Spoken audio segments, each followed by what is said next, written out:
Assalamualaikum warahmatullahi wabarakatuh. Waalaikumsalam warahmatullahi wabarakatuh. Alhamdulillahirrabbilalamin. Asyhadu an la ilaha illallah wa asyhadu anna Muhammadar Rasulullah sallallahu alaihi wasallam wa ala alihi wa ashabihi amma ba'd. Selamat pagi sobat gigi semua yang ada di rumah. Kembali lagi dengan saya Aan pada acara Dental Ramadan. Dan untuk saat ini kita sudah ditemani oleh ustadz kita yang keren nih. Ada Bapak Ustadz Farhan ya Pak ya. Dan saat ini Bapak Ustadz Farhan ini merupakan salah satu dosen dari Fakultas Agama Islam yang ada di Universitas Islam Sultan Agung Semarang, dan beliau merupakan dari koordinator PAI yang ada di Unisula. Namun sebelumnya kita boleh langsung perkenalan dengan Ustadz Farhan. Assalamualaikum Ustadz Farhan. Waalaikumsalam warahmatullahi wabarakatuh. Bagaimana kabarnya Ustadz? Alhamdulillah sehat Mas Aan. Iya, Mas Aan juga sehat ya? Iya, Alhamdulillah. Ya. Ini saya sapa dulu ini. Boleh. Berarti ya sahabat sekalian. Assalamualaikum warahmatullahi wabarakatuh. Waalaikumsalam. Alhamdulillah wassalatu wassalamu ala Rasulillah wa ala alihi wa sahbihi wa mawalah. La haula wa la quwata illa billah, amma ba'du. Salam hormat sekalian untuk sahabat gigi dimanapun berada, yang pada kesempatan pagi hari ini sedang menikmati santap sahur ya. Luar biasa. Dan alhamdulillah bisa santap sahur sambil menikmati acara Dental Ramadan yang digagas oleh Ibu Dekan Fakultas Kedokteran Gigi ya, Bu Dr. Gigi Yayun. Luar biasa memiliki acara tentang Dental Ramadan. Tentu saja ini akan membawa keberkahan tersendiri untuk kegiatan sahur kita di Ramadan 1444 Hijriah ini.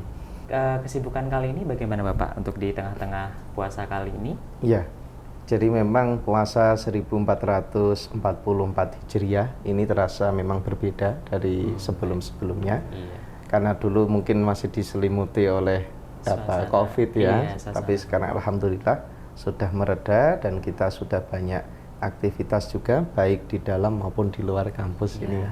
Jadi ini alhamdulillah ini bisa menyapa teman-teman para sahabat gigi sekalian ya. Assalamualaikum semuanya. Baiklah, sobat gigi semua yang di rumah, insya Allah pada kesempatan kali ini Ustadz Farhan nanti akan membawakan materi tentang Madrasah Etika Ramadan. Untuk itu tanpa berlama-lama lagi, langsung saja kepada Ustadz Farhan untuk materi, dipersilahkan. Oke, baik. Terima kasih Mas Aan ya. Jadi bismillahirrahmanirrahim. Assalamualaikum warahmatullahi wabarakatuh. Waalaikumsalam. Bismillah, alhamdulillah, wassalatu wassalamu ala sayyidi rasulillah wa ala alihi wa sahbihi wa mawalah. La haula wa la quwata illa billah, ma ba'du. Para sobat gigi sekalian yang dirahmati Allah, alhamdulillah pada kesempatan pagi hari ini kita sekalian bisa bersama-sama untuk menikmati hidangan sahur Ramadan ya, yang mudah-mudahan akan membawa berkah bagi kita sekalian, dan juga sahabat-sahabat gigi sekalian akan mendapatkan puasa yang insya Allah diberkahi oleh Allah Subhanahu wa Ta'ala. Nah, berbicara terkait dengan Ramadan ini Mas Aan, jadi Ramadan ini adalah identik dengan puasa kan begitu ya, dimana memang Allah Subhanahu wa Ta'ala itu sudah berfirman di dalam Al-Quran surat Al-Baqarah itu, A'udzubillahi minasyaitonirrajim, Ya ayyuhalladzina amanu kutiba alaikumusiyam kama kutiba alal ladzina min qablikum la'allakum tattaqun. Jadi di dalam ayat ini Allah Subhanahu wa Ta'ala itu memerintahkan bagi orang-orang yang beriman untuk melakukan puasa. Nah, orientasinya apa? Supaya la'allakum tattaqun. Bagaimana kemudian orang yang berpuasa itu mampu mencapai derajat takwa. Tetapi problematika hadisnya itu kayak begini. Jadi kadang-kadang itu puasa Ramadan itu hanya diidentikan sebagai sebuah ibadah. Dalam arti apa? Kebanyakan kita itu melihat dari sisi aspek fikihnya saja. Misalnya syaratnya apa, kemudian rukun yang membatalkan apa. Padahal sebetulnya Ramadan ini itu ibarat, memang selain sebagai ibadah, itu kalau direnungkan, itu bisa semacam menjadi madrasah. Madrasah yang menempa diri orang-orang yang berpuasa untuk menjadi generasi yang bertakwa, generasi yang insan kamil, paripurna, atau mungkin dalam bahasa kita itu khairu ummah kan, begitu ya, khairu ummah, umat yang terbaik, di mana ada aspek selain fikhiyah itu ada aspek namanya etika. Sebab apa? Kalau kita renungkan bahwa Rasul itu kan pernah menyampaikan kamin so'imin laisa lahu min siyamihi illal ju' wal atas. Jadi banyak juga yang namanya orang berpuasa itu mereka itu hanya akan sekedar mendapatkan lapar dan dahaga saja, tidak mendapatkan nilai lebih dari pahala puasa. Maka kita pun mungkin ya diingatkan oleh Imam Ghazali misalnya. Di dalam Ihya Ulumuddin itu Imam Ghazali menyampaikan bahwa banyak juga orang yang berpuasa tapi seakan tidak berpuasa. Karena mungkin secara aspek fikihnya itu sudah tetapi aspek etika sebagai orang yang sedang berpuasa yang belum dicapai. Oleh sebab itu ada hal yang menarik atas apa yang disampaikan oleh Imam Al-Ghazali. Jadi Imam Al-Ghazali di dalam kitabnya Adabul Fiddin itu beliau menyampaikan bahwa paling tidak itu ada 6 etika, 6 adab yang harus direalisasikan oleh orang yang berpuasa. Yang ini dalam istilah kita nanti kalau 6 hal adab etika ini berhasil dilakukan oleh orang yang sedang puasa, otomatis mereka akan mencapai derajat puasa yang luar biasa, ya kan? Nah, 6 itu apa? Pasti kan Mas Aan ini bertanya juga ini, dan etika. Sahabat Gigi sekalian ini pasti mungkin penasaran kan begitu. Jadi Imam Al-Ghazali itu menyampaikan bahwa ada busiam, ya. Itu diantaranya adalah yang pertama itu thayyibul ghidha. Jadi secara etikanya orang yang melakukan puasa itu Mas, itu dia harus mencoba untuk makan, baik itu sahur atau bukanya, itu ya dari sesuatu yang baik. Baik ini kalau dalam konteks agama ya tentu saja harus yang halal kan begitu, bahkan halal saja itu ya mungkin belum cukup, harus ditambah yang thayyib. Nah, kadang-kadang mohon maaf ini Mas Aan, jadi halal itu kadang belum mencapai thayyib. Nah, contoh misalnya Mas Aan ini nyon sewu misalkan, itu punya darah tinggi gitu. Nah, ketika darah tinggi itu yang namanya sate ini halal, sudah disembelih dengan syar'i, dimasak, kemudian dimakan, harusnya halal. Tapi bagi orang yang sedang punya penyakit seperti itu, mungkin agak pantangan kira-kira begitu ya. Nah, sehingga itu belum thayyib bagi dirinya. Gitu kan? Nah, sehingga memang harus bagaimana secara etika kita berarti mendapatkan apapun yang kita masukkan dalam diri, dalam mulut, apalagi ini teman-teman di Fakultas Kedokteran ini kan identik sebagai dokter gigi kan begitu. Jadi apapun yang dimasukkan di dalam mulut kita sampai ke dalam tubuh kita ini harus diupayakan sesuatu yang baik, yang halal. Maka baik ini pun kan banyak maknanya ya. Baik secara bentuknya, dapat dari mananya juga baik, caranya juga baik, rasanya juga baik ya kan mungkin lezat. Nah, itu yang pertama itu seperti itu. Kemudian ya karena begini, karena kita misalnya buka puasa dengan sesuatu yang tidak baik, itu kan nanti sangat-sangat tidak dianjurkan, bahkan tidak boleh kan begitu. Bahkan kita diperintahkan untuk buka ya dengan sesuatu yang baik, dengan kurma. Wah, itu kan sangat menyehatkan kan. Kemudian itu juga dianjurkan oleh Rasulullah. Kemudian yang kedua, Mas Aan. Jadi yang namanya pesan dari Imam Ghazali itu terkait dengan etika orang yang berpuasa itu adalah tarkul mira. Jadi tarkul mira dalam hal ini itu bisa kemudian kita maknai sebagai menghindari perselisihan. Jadi orang berpuasa itu tidak hanya untuk dirinya, tapi bagaimana mereka juga mencoba menghindari perselisihan dengan orang lain. Ya contoh misalkan ketika berselisih dengan temannya, dia harus ingat bahwa sedang puasa.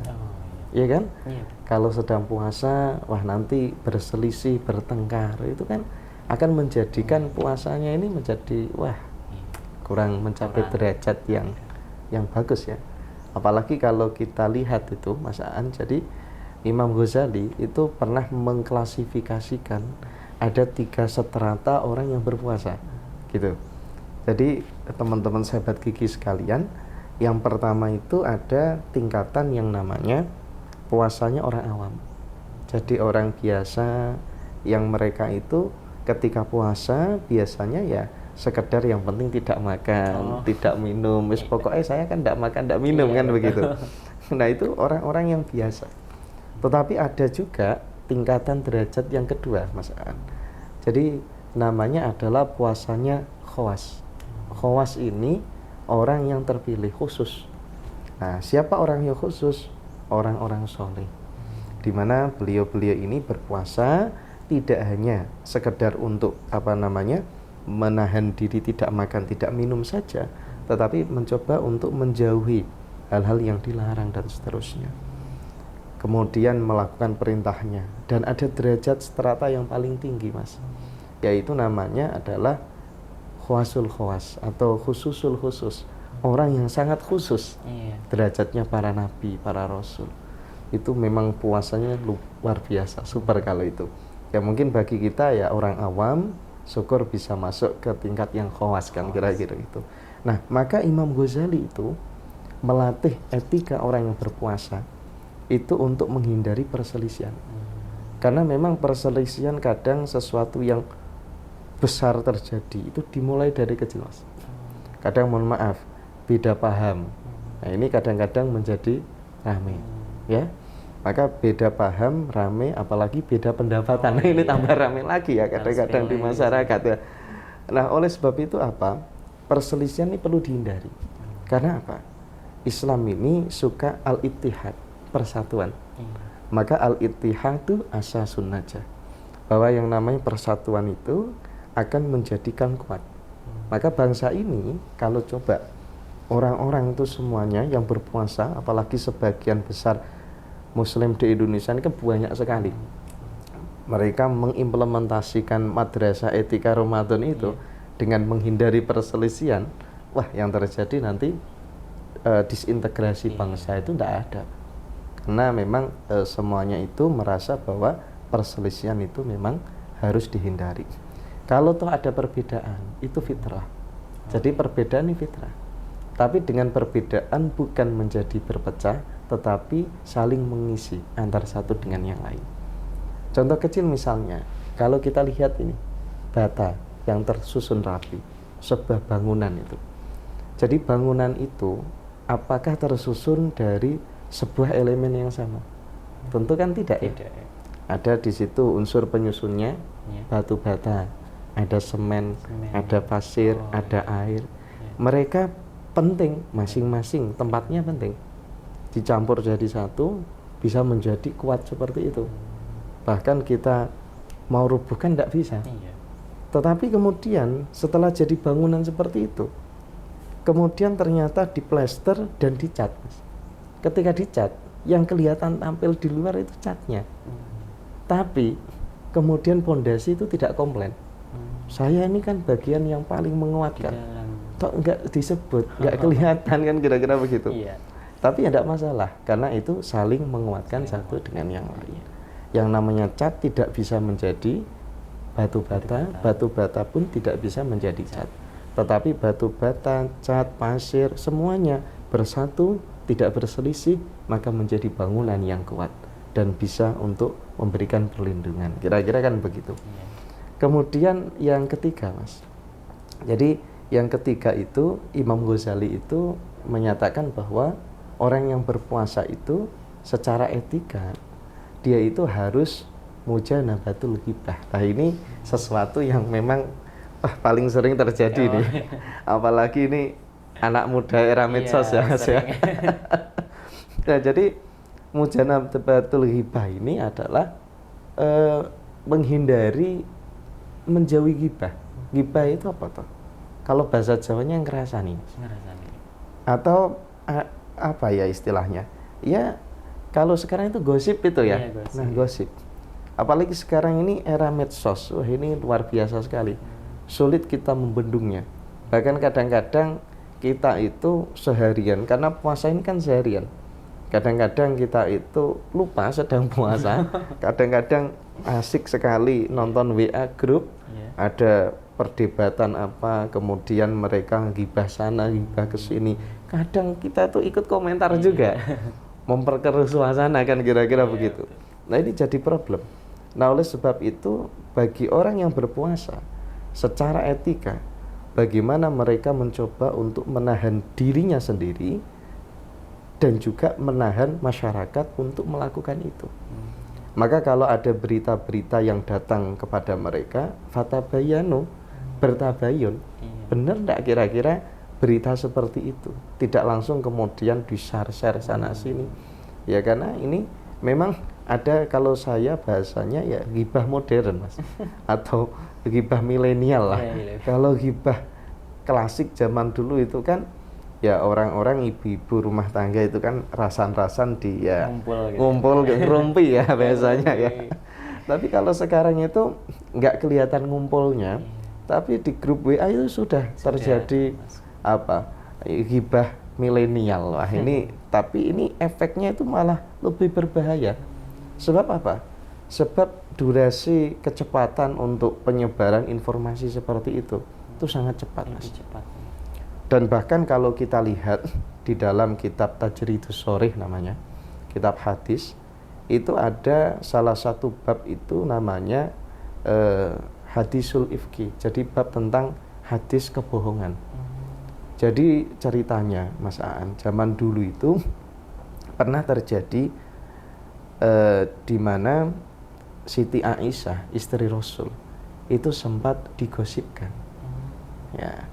Jadi ketika beliau sama rombongannya Rasul itu pergi gitu kan bersama-sama dengan para sahabat yang lain. Nah, kemudian entah kalung atau cincinnya itu terjatuh. Nah, ketika terjatuh seperti itu, otomatis kan beliau mencari dulu. Ketika mencari, ternyata ketinggalan rombongan, Mas. Lah ada salah satu sahabat itu yang kasihan dengan beliau, bantu.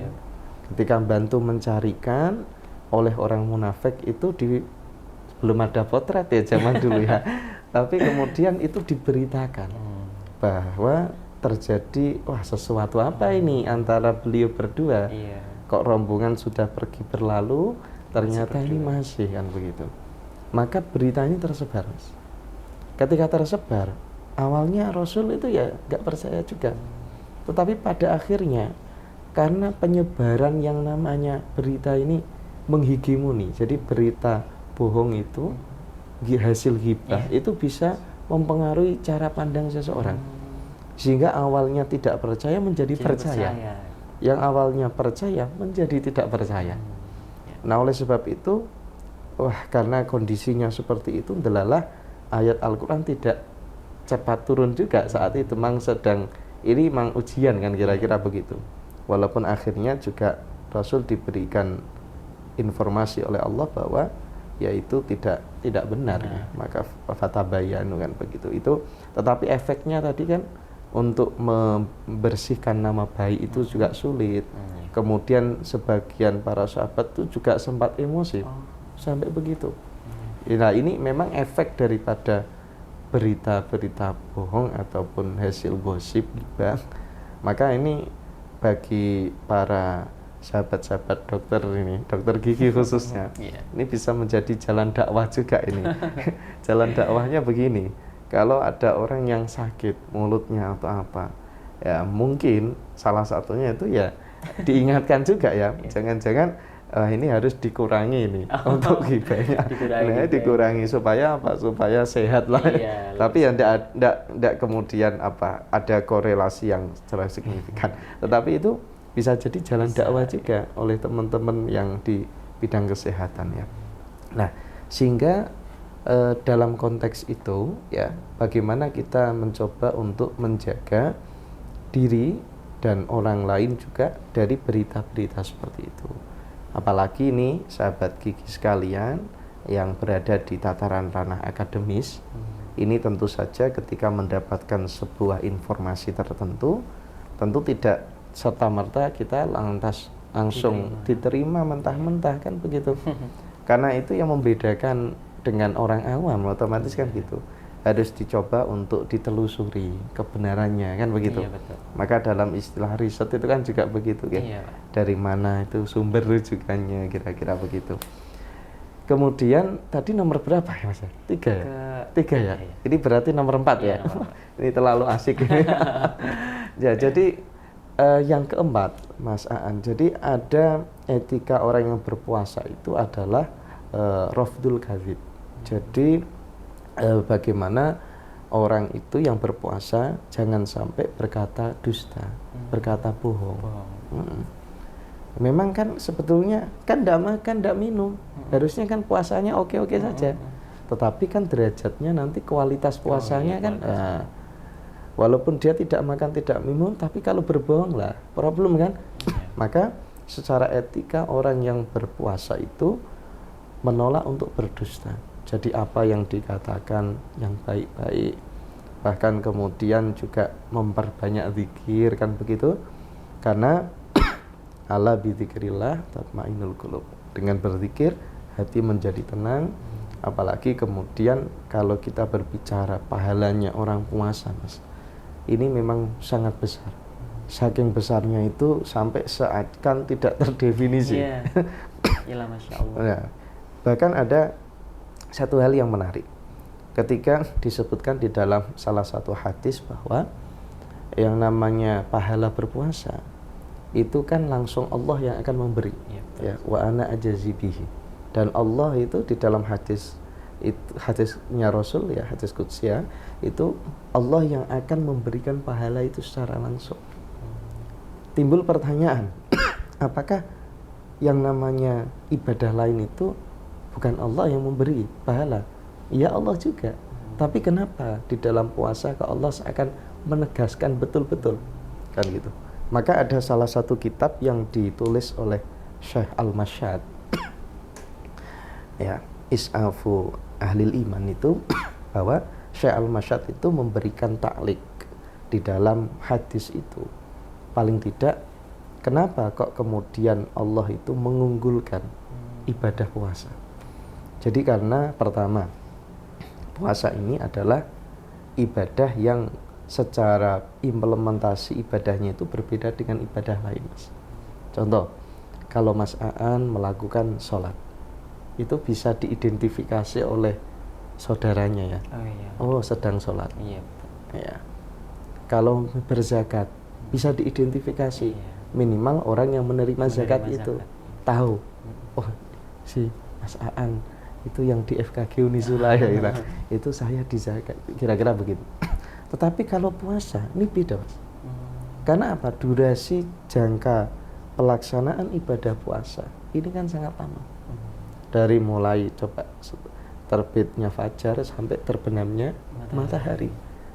Siapa yang kemudian bisa memonitor orang dari mulai jam itu sampai jam itu kan kira-kira gitu?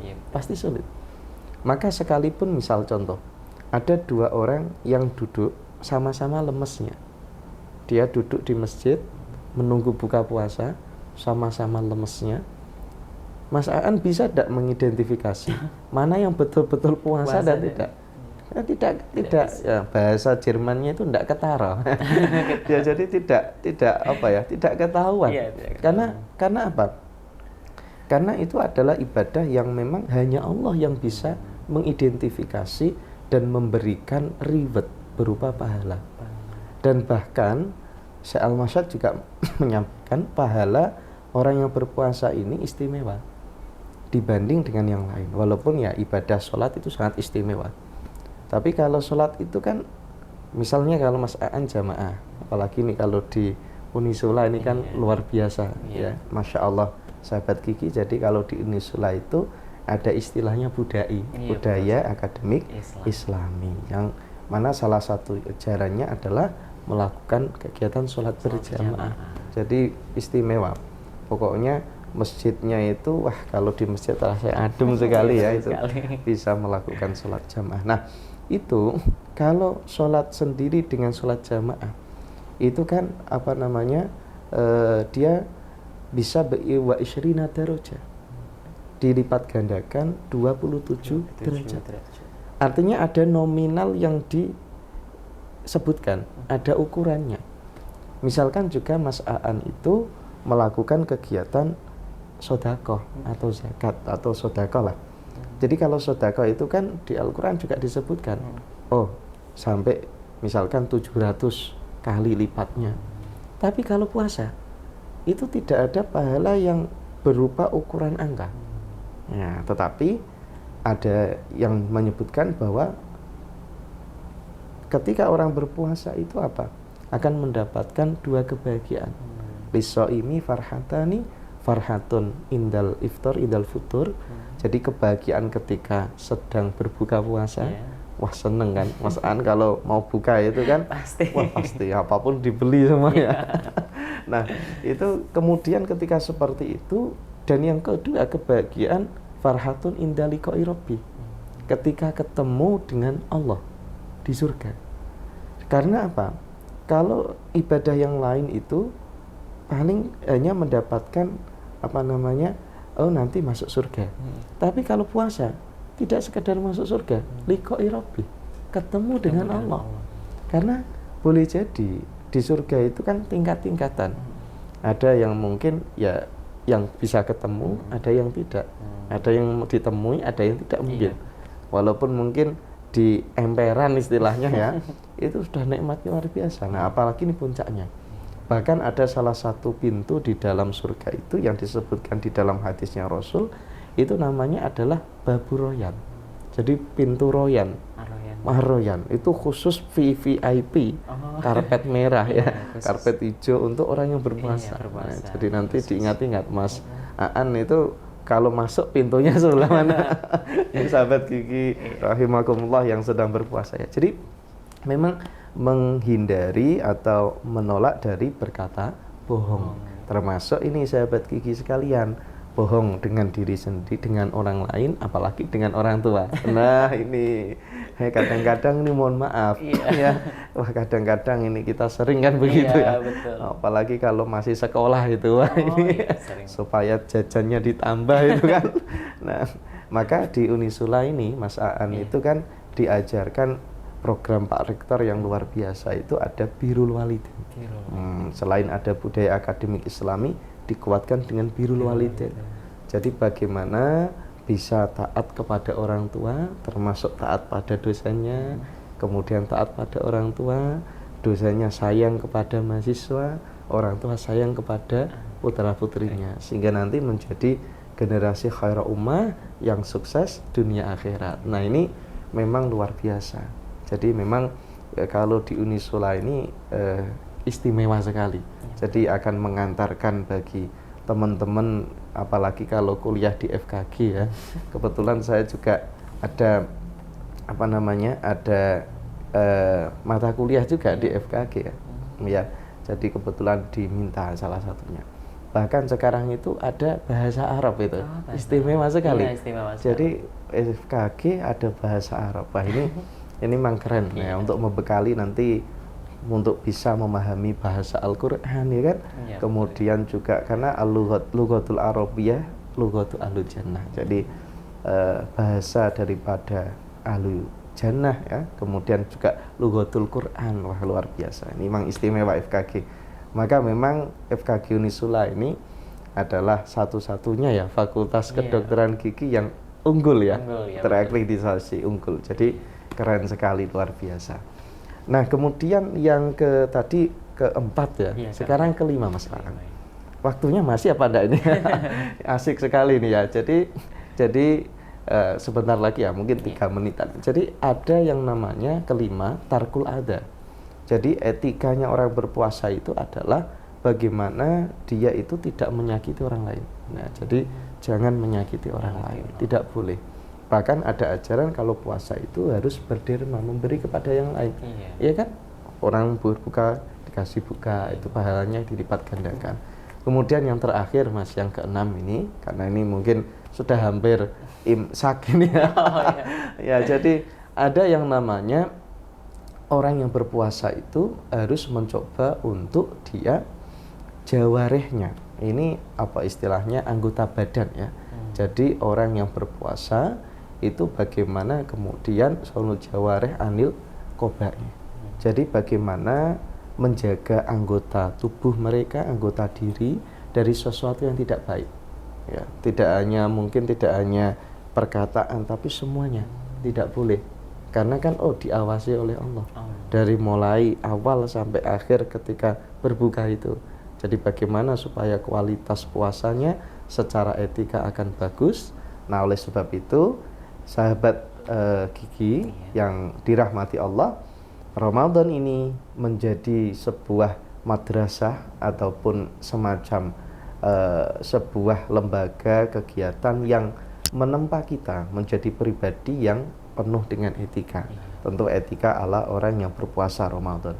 Mudah-mudahan dengan kita mencoba untuk menjadikan Ramadan ini sebagai madrasah etika, nanti di 11 bulan setelah Ramadan kita akan menjadi pribadi-pribadi yang juga muttaqin, bertakwa, menjadi pribadi yang khaira ummah.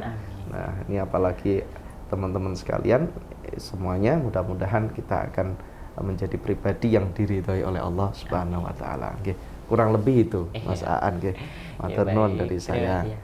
Terima kasih buat teruntuk Pak Ustadz Farhan ya. Jadi kita dapat disimpulkan bahwasanya ketika etika kita sebelum Ramadan ataupun sesudah Ramadan itu harusnya bisa lebih baik ya Pak. Lebih baik. Jadi untuk ketika suasana Ramadan ini kita tempa sebaik-baiknya. Jadi kita yang sudah Pak Ustadz Farhan tadi sampaikan 6 poin tadi ya Pak. 6 poin tadi. Nah, itu juga harus kita laksanakan tidak hanya ketika bulan Ramadan saja. Tidak hanya bulan Ramadan saja. Namun 11 bulan setelah Ramadan. Ya, itu kita harus tetap sama ya, minimal sama ya. Ya, kalau bisa lebih ditingkatkan kembali malah lebih bagus ya Pak. Bagus. Jadi memang kata kuncinya itu Mas Aan bahwa Ramadan tidak hanya kita jadikan sebagai ritualitas ibadah tahunan, tapi ada efek positif yang bisa kita ambil setelahnya, khususnya dalam dimensi etika itu.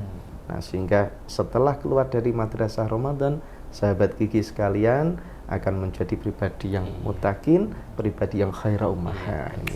Terima kasih dari saya. Kurang lebihnya mungkin mohon maaf, saya tutup dulu. Nggih. Terima kasih. Assalamualaikum warahmatullahi wabarakatuh. Waalaikumsalam warahmatullahi wabarakatuh. Baik Sobat Gigi semuanya yang dirahmati Allah, untuk saat ini demikian acara pada pagi hari ini. Semoga materi yang Bapak Ustadz Farhan tadi sampaikan menjadi ilmu yang bermanfaat untuk teman-teman semua di rumah dan menjadi pahala jariah terutama ya. Untuk itu buat teman-teman semua, untuk Sobat Gigi yang nanti kedepannya mungkin ingin request tema apapun, nanti bisa langsung di komen saja di Instagram kami @fkgunisula_official dan juga di akun resmi YouTube kita di FKG Unisula. Demikian yang dapat kami sampaikan. Assalamualaikum warahmatullahi wabarakatuh.